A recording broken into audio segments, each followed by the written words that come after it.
I am 26 years old, and I decided to open my own business this year. Moving forward in this post, I should point out that I am from a small town, 1,000 people, in the rural Midwest.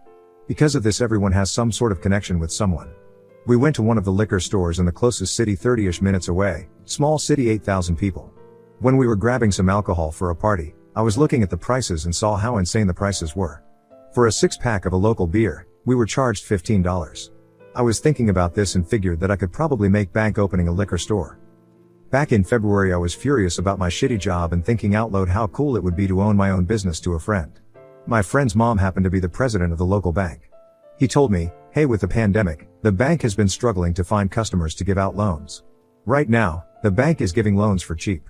A couple of weeks later, I went in and met with my friend's mom and pitched my idea with the research I had done on alcohol prices, potential demand, and estimated income. I got the loan, at a fantastic interest rate. I bought a building, which happened to be the former bank, and hired my dad to help me renovate the building. My dad is a general contractor, and he gave me an excellent quote on materials and labor. After working everything out with the distributors, getting the proper licenses, and getting my paperwork I needed for the government, I was ready to open my liquor store in May. I had started taking out ads in the local newspaper advertising my store, and my prices. When I was in talks with my distributors, I learned, even with inflation and everything else, the liquor stores in the city had like an 80% markup. I talked to a local business owner, and he suggested that I have around a 35% to 40% markup. Because of this, I was significantly cheaper than the closest liquor store and had a much wider selection than the gas stations and small local stores nearby. My hometown is near a national forest. As such, we have a ton of people who come up for weekends for recreational activities year-round. My first week, the week before Memorial Weekend, after opening, I had made a $4,000 profit. It was great being my own boss. If someone was rude to me or my girlfriend, "Oh, I'm sorry, you can do your business elsewhere." If someone tells my GF, "Go back to China, you chink bitch," they can pay me 15% more at the register. Did the gang and I run out of alcohol? Time to grab my keys, not car keys, the store keys. My apartment is like 2 blocks away, and go to the store. That's not to say that it wasn't difficult running my own business, especially that my only employee was my GF, and we were both working 6 or 7 10 to 12-hour days a week. I was both manager, accountant, and cashier, but fuck, it's so much nicer knowing I can tell someone to pound sand for being a prick. Couple of weeks after Memorial Day, some old guy walks into my store a couple of minutes after I opened. He seemed friendly enough, but eventually he offered to buy my store. I'm not going to say the amount, but it wouldn't have even covered my principal on the loan. I rejected the proposal outright and refused to negotiate the sum higher. He walked out of my store saying, "Velp, you'll be sorry you rejected that offer." The next month, a guy walked into my store and asked if I was the owner. After saying yes, I was informed that my business was being sued by this random guy I never heard of for libel. After he left, I was freaking out and I decided that I was going to close early. When I got home, I googled the guy, and soon saw a picture of the guy that tried to buy my store. It turns out that that is the guy who owns both of the liquor stores in the nearby city. It also just so happens that he is on city council. With a little bit of further digging, I learned that this city has an ordinance that reads, "Any business institution that does not fulfill the definition of a restaurant, tavern, or liquor dispensary will be excluded from obtaining a license for the sale of alcohol." Later, I discovered that the same guy happens to be the head of the board which approves liquor licenses. I love small town corruption. Either way, I had a major issue. My maternal uncle happens to be a lawyer in a neighboring state. I decided to call him and try to get some legal advice. I talked to him and read the documents that I had been handed/served over the phone, and the research I had done. After receiving all of the information I had read off, I was expecting to get some sort of advice, but instead heard, "Hang on, I got to make a call." And he hung up. I'm freaking out.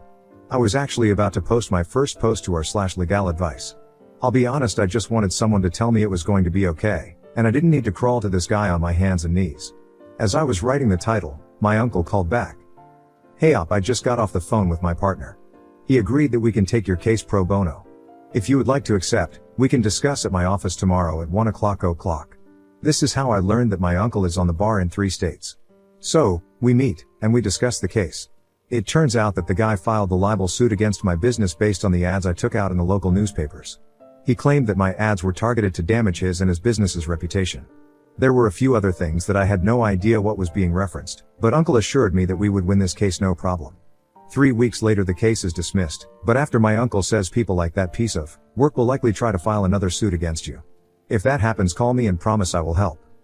The next day I get served again, but this time I am the defendant. Not my store, me. I swear to God, I look at the documentation and the only thing that changed was instead of my business's name, mine is listed as the defendant. Same thing happens, 4 weeks later the case is dismissed. Over the next 3 months I was sued just as many times. Before the 5th case's hearing we had a settlement meeting. My uncle, the judge, the guy suing me, his lawyer, a bailiff, and I were sitting in this room. Judge says, "You two have been in court 4 times already, is there any way we could come to an agreement that'll stop this cycle of faulty litigation?" The guy's lawyer says they have an offer and hand it to my uncle, who then hands it to me. It essentially read that he'll stop all litigation if I sell my business for about 30% of remaining loan principal. I outright rejected the offer and made a counteroffer. I said, "If you drop this case, I won't sue your ass for harassment." He busts out laughing, "Sue me? With what money? The legal fees alone ought to have drained you. You should be happy I chose to extend this offer and not sue your ass into bankruptcy and buy that shithole from the bank when they foreclose on your dumbass." The judge, the bailiff, and the guy's own lawyer were all looking at him aghast for saying the silent part out loud about the real reason I was getting sued. My uncle straight out said to him, "Oh, I am sorry, apparently you were never told. I have taken all of my nephew's cases pro bono. The only money he has spent on your litigations is gas. And bluntly, sir, I think your outburst has just ensured a suit against you." After that we just left, and I was then informed a few days later the litigation was dropped. Right now, my uncle and I are talking about the future suit against the guy. I want to sue the guy for a very high amount to try and get press attention on this guy and his sketchy actions. Although my uncle warned me that we'll need to be careful because if we set the damages too high it'll look like we're just being vindictive. This suit won't be pro bono, but after getting sued 5 times for free essentially, I am not going to complain. Looking back on this I am so thankful that my friends and family supported the entire way, especially my uncle. Without my uncle I would have absolutely lost my business. Comments where Op has replied. Karen Donner, you're a very good writer. You might want to ask your uncle to have any future actions dismissed with prejudice and your opponent named as a vexatious litigant. That's how this kind of thing is usually handled, not in a suit for harassment, and claims for damages usually come in the form of countersuit that is within the scope of the original litigation. That is by far the more economical option, and courts usually take a pretty dim view of original litigation that directly seeks to punish someone for filing lawsuits, which is a protected right under the US Constitution and almost certainly under your state's constitution as well. Also, stay very close friends with your distributor. That's an easy way to cut your business off at the knees, especially if liquor licensing is handled at the local level. I'm really curious to know what state you are in. I always thought federal law required liquor licenses to be handled by the state, though local jurisdiction is usually allowed over issues like operating hours, etc. Your state also seems to have the most brutally efficient civil justice system I've ever heard of. Usually, the course of litigation you describe would take years, not a few months, even before courts got backed up so badly with COVID. Oop, literally everything was dismissed in hearings before going to court by judges. I'm not exactly sure what the proper legal term is. Still, a couple of weeks of litigation can be hundreds if not thousands of dollars. Update 1. This is a follow-up to a post I made last year. I'll link it at the bottom if you are interested, but the last year I opened a liquor store with my GF, now fiancé, in my hometown. The nearby city had a few liquor stores run by a city councilman who controls who gets liquor licenses in said city. With me being 40 minutes away, he was losing business and offered to buy my store. I refused and instead, he tried to sue me for libel.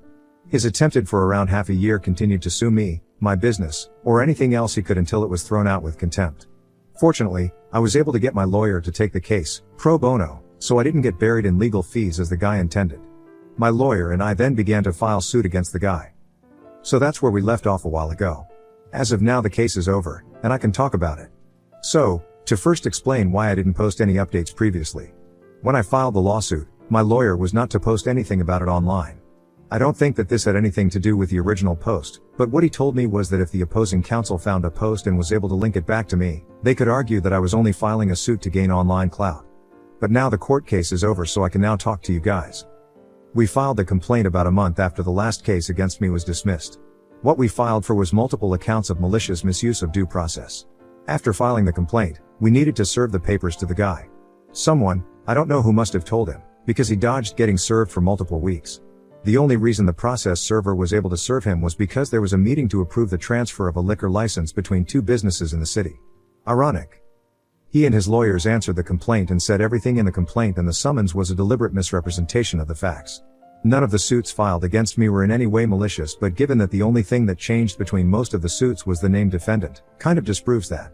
He then went on to say that this current suit was simply a move by me to get revenge on him for trying to protect his business. Pretty much the entire answer was just him saying, "No, you." After that we moved into discovery, which I will talk about in a minute.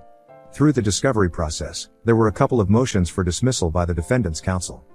1. The first was just a general, all the facts are wrong, and this is a lawsuit filed in bad faith. This was immediately thrown out by the judge because the 4 suits filed back to back with only the defendant being changed indicate that this was potentially a malicious lawsuit. 2. The second motion was that these weren't malicious because the defendants were different. Effectively, the argument is that if the same defendant, then it would be a malicious suit. But because the defendant kept getting changed from suit to suit, that means that there was a legitimate complaint that they were trying to get solved. Which, technically, would be legal and I would have no standing. However, the judge acknowledged that while the argument is legally sound if you simply look at the wording of the law, it completely violates the spirit that it was written in. And the actions of the defendant only serve to confirm that the previous lawsuits were filed in bad faith. So, then the motion was tossed out of court. 3. Later during discovery, the defendant filed for a venue change. Seems how we filed in my local court, they argued that the local jury would be biased towards me. This was dismissed because they forgot to ask for a jury trial. We were perfectly fine with proceeding with a bench trial, so we didn't ask for a jury. The judge decided then that because they didn't request a jury, a venue change would not offer any significant change in the trial. They used that decision, and some history I have with the same judge, to appeal to the state court to dismiss the case. They refused. So back to discovery. The whole process was extremely slow, and we were still in the middle of discovery when we decided to settle. We had received multiple settlement offers up to that point and rejected all of them. But at the end of November, the defendant decided to fire the manager of one of his businesses. The former manager then decided to turn over some text messages to the court. You see, we requested all communications about the malicious filings from last year that the defendant had made. That included text messages. That showed neither counsel nor the defendant did the proper diligence to comply with discovery. The defense was able to get that text removed from the evidence. While the text might not have been able to be used as evidence if had we proceeded to trial, you can't erase that you hid evidence from the judge's memory. They don't tend to take that well. With this coming to light, and the chicanery that the defendant had been pulling, the judge was just over it at this point. Our lawyers had to meet with the judge, at the very beginning of this month, December, where the defense's counsel was reprimanded. After this, the defendant offered a really big settlement. After my fiancée and I discussed it, we decided to accept the offer. Our wedding is getting close, and frankly, we don't want to deal with court stuff anymore. The whole trial process was still months away, and there wasn't any guarantee that we would have gotten any more money. Unfortunately, it's not the nuclear revenge I and my fiancée, and possibly you, were hoping for. Although the settlement, after I settled the contingency pay for my lawyer, did repay the remainder of my loan, we will have a nice chunk of money left over. Now on to the next story. Story 2. I tried helping a neighbor in need, but invaded my house and asked to move in. Posted about this one friend who was our neighbor. She was fun to talk to, but in small doses, especially when her kids were around. So I am like my dad, who always helped the less fortunate, and I am always helping people. Like when I don't need anything, I give it away to the neighbors, Salvation Army, and in homeless shelters. This friend A and her 3 pushy, aggressive, demanding, needy kids want to eat everything and anything at other people's houses. They will grab anything edible without asking for permission. As giving as I am, I can't tolerate that kind of behavior. These kids also has no respect for anyone and acts like they are entitled to everything. They took advantage of me when I told them that they can't help themselves to things in my house and they need to ask, which was a big mistake because they were over almost every day and asking for money, things to eat or drink, and to come swimming. I started telling them no, and they all screamed bloody murder while the mom looked on and seemed mad that they were denied things. She has money to smoke the most expensive cigarettes and buy alcohol and beers and wines. She could spend some on getting her kids snacks, which she claims the kids wipe out in a day when she does buy it. They moved out a year or so ago and it was such a relief. I saw them from time to time. Last Easter, which is also my close friend's son's birthday, she had a party at a park close by. My husband and I took our little kids there. We stopped by at a coffee shop and I got myself small chai latte. A was there with her kids. We exchanged some pleasantries and the oldest son, 14, tries to hand me a solo cup. I said, "Why are you giving this to me?" He said, "I want some coffee." I said, "It's tea and I am not sharing it because it's a small drink that I was craving." He goes haywire and says, "Didn't you think that I would want some and gotten a bigger drink?" I was pissed and told him even if it was a large drink I would not share with someone so unappreciative. I set my tea down at some time to pick up my daughter. I went to get my cup. It's not close to my side, but it's clear across the table where this 14 years old is standing. I loudly said, "How did my cup get there?" He shrugged, and another lady who I had never met told me that he picked it up and drank some. I was livid and took the cup and drained it on the ground and threw the cup in the trash can. He starts screaming that I could have just given it to him instead. His mother, A, was scowling at me. We just decided to leave, no apologies, nothing. So 3 days ago I get a call from A making small talk, and then she asked me if they can move in with us into our new house with her kids. I told her no, that it won't be a good idea. Then her 14 years old monstrous child comes on to let them to stay at our home till they find a place for them to get. I kept saying no and that I would not be talking to him and to put his mom back on. She put the caller on speaker and the kid just wouldn't shut his mouth, and that how helpful they would be to us. I had to hang up and block their phone number. They also called many of our other friends to ask the same and were told no, they don't help at all and they are burdens to everyone else. They got evicted from their place because they had a filthy apartment and they had mice and roaches. Update 1. Thank you for all the support many of you showed. I couldn't let the family be homeless and so I called a friend who works for a homeless shelter who work with families with underage kids. They are going to go in the shelter and have room and board and eventually they will get 2 connecting bedrooms as it becomes available. They will get breakfast/lunch/dinner with snacks etc. and have to be in by a certain time every night and won't be allowed to come and go as they please after 9 p.m. I believe. The mother will have to get random tests done to make sure she's not using. They will all be required to follow house rules and guidelines and the mother will have to find a job and save any money the mother earns. They have to save enough for their first and last month rent and deposit. The kids will have school buses pick and dropped off. It's a 6 to 12 month program and will have to be on their best behaviors. That will help them with their behavioral issues. This former friend A has found out it's me who had arranged all this and she wants to thank me but I prefer that she just leave us alone and take advantage of this opportunity. She didn't want to move in with her mother because she has rules as well so I don't know how they will deal with the rules at that shelter. I think I have done my share. Now the ball's in her court if she doesn't want her kids taken away. Update 2. A neighbor who I considered a good friend in my old neighborhood yelled at anyone who parked in front of her house. She was always telling people to move their vehicles. She doesn't have a driveway. I tried my best to understand her dilemma. She got extremely mad at me because I had to tell her granddaughter to learn to mind her own business and that she was disrespectful and too needy. Always asking for things to eat or to buy her things and her stupid jokes and that she gossips too much. So when my husband was diagnosed with stage 4 cancer while we were in the midst of moving to our new house all our family and friends rallied around us to help with the moving. One of my cousins parked in front of her house. He is a police officer, had to complain to her landlord she screamed at him because she had to park up the street. It made me really mad so I asked him to bring his extra car and to park it in front of her house when she was at work. She didn't know who the vehicle belonged to and we occasionally turned it around every few days. That's a petty revenge. Update 3. Last week I got the restraining orders against a so-called friend and her entitled children, 16F, 15M, Part 1. This has been coming a long time. This frenemy A was once my neighbor. She was already renting a house there next to us when we bought our house. We were cleaning up before moving in. She came up to us and introduced herself. After a few pleasantries she pointed towards our back of our house and said the other owners said we could have all the firewood they left behind and when can we come get it? Hold on, the owners gave it to us as they were moving several states away. I told her no, we were told it's ours. She said but she needs it. I was miffed but I called the other owner Jerry, with whom we had become friends with. He said no way that said that. She then told me that Jerry and his wife B used to let her come swimming anytime she wanted to as they were always traveling. Well it was J and B who did that, but I don't think we would like that. Later Jerry said no, we never allowed that. Gates were there for a reason plus security cameras for a reason. Her third askance was if they can have the rolled carpet and a large armoire that she said they left behind. I told her what are you talking about because the movers just set it there and it was ours. There were no furniture left behind. She sensed we were annoyed and slithered away. Didn't see much of her as we settled in but we did hear her loud booming voice a lot. Always screaming at her kids that she only got to have every other weekend and holidays. We connected a bit here and there. Her kids are really badly behaved and people just don't like them. I have a bleeding heart and tried to help in every way when I found out their finances. Over time I bought the kids school clothes and fed them occasionally and gave them groceries but the friend A didn't look for a job when she got the kids more and more. They would knock on our doors asking for everything and very shamelessly. It was awesome when they moved. But they still would come over without notice and it was like they never left. Her 2 older kids have humongous appetites and they will grab things out of your plates. Or they would eat and then ask you if you were going to finish that pointing their fingers towards the plate. I set some boundaries to not come over and it did work. Till we saw them at a park on Easter egg hunt. The son D asked me to give him some tea that I had gotten from Dunkin' Small. I said no they already don't give much and I wanted it but when I put the cup down to tend to my little girl he grabbed it and drank from it. Pissed me off. We left but again I told them this friendship is over. Update 4. Continuation. Restraining order. They ignored that part and called to ask if they could move in with us. The son, D, thought he was slick and smooth. I told them no way am I letting them move in with us and not to ask again.